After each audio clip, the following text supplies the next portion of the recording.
آج کا ہمارا موضوع جناب شان رسول صلی اللہ علیہ وآلہ وسلم، عشق رسول صلی اللہ علیہ وسلم کے تقاضے۔ تو میں چاہوں گا علامہ صاحب آغاز کریں بیان کا۔ بسم اللہ الرحمن الرحیم۔ اعوذ باللہ من الشیطان الرجیم، بسم اللہ الرحمن الرحیم، وبہ نستعین وخیر ناصر معین۔ عشق رسول اور اس کے تقاضے، محبت کے 5 درجے ہیں، 5 اصناف ہیں، 5 زینے ہیں۔ پہلا درجہ ہے استحسان، دوسرا درجہ ہے مودت، تیسرا درجہ ہے خلت، چوتھا درجہ ہے عشق اور 5واں درجہ ہے ولا۔ استحسان یعنی ایک جب دوسرے سے محبت کرے اور اس طرح سے کہ سامنے ہو تو محبت ہو اور فقط محبت ہو، اور مودت وہ منزل ہے کہ جہاں محبت بھی ہو اور ساتھ میں اطاعت بھی ہو، اور عشق یہ وہ منزل ہے کہ جہاں پہ پہلا خود کو دوسرے میں ایسے فنا کر دے کہ اس کا بولنا، اس کا سوچنا، اس کا سننا، اس کا دیکھنا، اس کا تمام عمل اس کی ذات کے مثل ہو جائے۔ اور جو خلت کی منزل ہے یہ وہ منزل ہے، اور جو عشق کی منزل ہے وہ یہ ہے کہ اس میں فنا ہو جائے، اور فنا اس طرح سے ہو جائے کہ یہ تب بولے جب وہ چاہے، یہ تب دیکھے جب وہ چاہے، یہ تب سنے جب وہ چاہے، اور یہ وہی دیکھے جو وہ چاہے، چاہے اس کی آنکھیں کھلی ہیں لیکن وہ چاہے تو یہ دیکھے۔ اور جو منزل ولا ہے وہ ذرا مشکل منزل ہے، وہ یہ ہے کہ پہلا دوسرے سے اس طرح سے بغض رکھے کہ اس کی جان کی در پہ، اور دوسرا پہلے پہ التفات دے، اپنی شفقتیں، اپنی عنایتیں، اپنی محبتیں بانٹے۔ جو منزل استحسان ہے وہ ایک آسان منزل ہے کہ انسان کسی سے محبت کرے اس کے اوصاف کے سبب، اور ذات مصطفیٰ وہ کمال ذات ہے۔ میری بات تو آج کی مشکل ہے لیکن چلے، ایسی کمال ذات ہے کہ اللہ نے کل اوصاف، حتیٰ کہ اپنی کل صفات کا مظہر ذات مصطفیٰ کو قرار دیا۔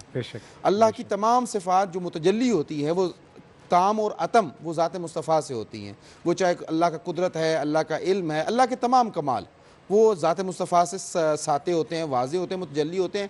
مظہر ذات صفات خداوند کمال اتم جو ہے وہ ذات مصطفیٰ ہے۔ اس لیے استحسان کی منزل تو بالکل آسان ہے کہ انسان ان سے محبت کرے، چونکہ انسان کی فطرت میں کمال سے محبت ہے۔ اچھا، جو منزل مودت ہے اس میں یہ ہے کہ محبت بھی ہے، ساتھ اطاعت بھی ہے، اور اس منزل پہ اطاعت ہے کہ اگر وہ کہیں کہ کر دو تو پھر سوچنا نہیں ہے، فوراً کر دینا ہے۔ مثال کے طور پہ جلتا ہوا تنور ہو اور وہ حکم دے جس سے کی مودت آپ کر رہے ہیں تو سوچے نہیں، بس کود پڑے ہیں آگ میں آپ نا۔ اور اس طرح جو منزل خلت ہے اس میں یہ ہے کہ دوسرے کی اطاعت کرنی ہے، اس طرح سے کہ اس کی چاہت پہ بولنا ہے، جیسے وہ بولتا ہے ویسے بولنا ہے، جیسے وہ دیکھتا ہے۔ اور منزل عشق یہ ہے کہ اپنی خود کو اس کو فنا کر دینا۔ عشق مصطفیٰ ایک مشکل مرحلہ ہے جو شاید عصمت کے درجے پہ جا کے آتا ہے، جس طرح حضرت ابراہیم کو عشق نصیب ہوا تھا، اور حضرت علامہ اقبال رحمۃ اللہ علیہ نے فرمایا تھا، بے خطر کود پڑا آتش نمرود میں عشق، عقل تھی محو تماشائے لب بام ابھی۔ تو منزل خلت بھی ایک مشکل مرحلہ ہے، مگر لوگوں نے، بزرگان نے اپنائی ہے۔ ہاں، ہمارے لیے جو حکم ہے وہ ہے قل لا اسألکم الیہ اجرا الا المودۃ فی القربیٰ، کہ کل اسلام کی اگر جو اجرت ہے وہ قربا کی مودت ہے، نبی اکرم کے قربا کی مودت۔ اور اگر نبی کے قربا کے لیے مودت مانگ لی گئی ہے تو ذات مصطفیٰ کے لیے کیا ہونا چاہیے؟ وہ اس سے بھی بڑھ کے ہونا چاہیے۔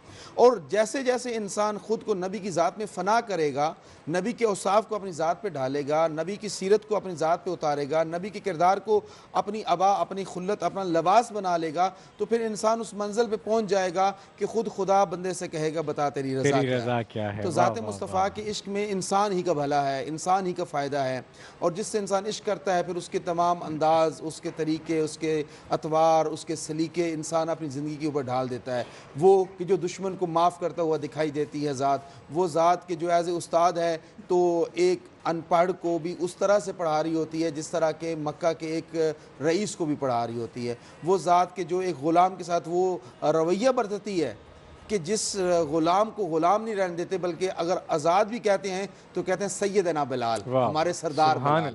تو وہ ذات کے جو بیوگان کے لیے اس طرح سے شیلٹر ہے، اس طرح سے آسرا ہے کہ کسی کے گھر کا چولہا جو ہے وہ بجھا نہیں رہتا ان کی موجودگی میں۔ وہ جو اور کیا کہا جائے اس ذات کے بارے میں جس کے لیے خدا کہتا ہے وما ارسلناک الا رحمۃ للعالمین، ہم نے آپ کو عالمین کے لیے رحمت بنا کے بھیجا ہے۔ اور وہ ذات جس کو خدا مخاطب کرے تو کہے یاسین، اے سید و سردار، جس کو خدا سردار کہے تو یقیناً وہ ذات کمال پہ ہے۔ اور ہمارے لیے ضروری ہے کہ ہم ان کی ذات میں خود کو فنا کر دیں اور عشق کی انتہا کو پہنچ کے من یطع الرسول فقد اطاع اللہ، جس نے اللہ کے رسول کی اطاعت کی اس نے اللہ کی اطاعت کی۔ بے شک، بے شک۔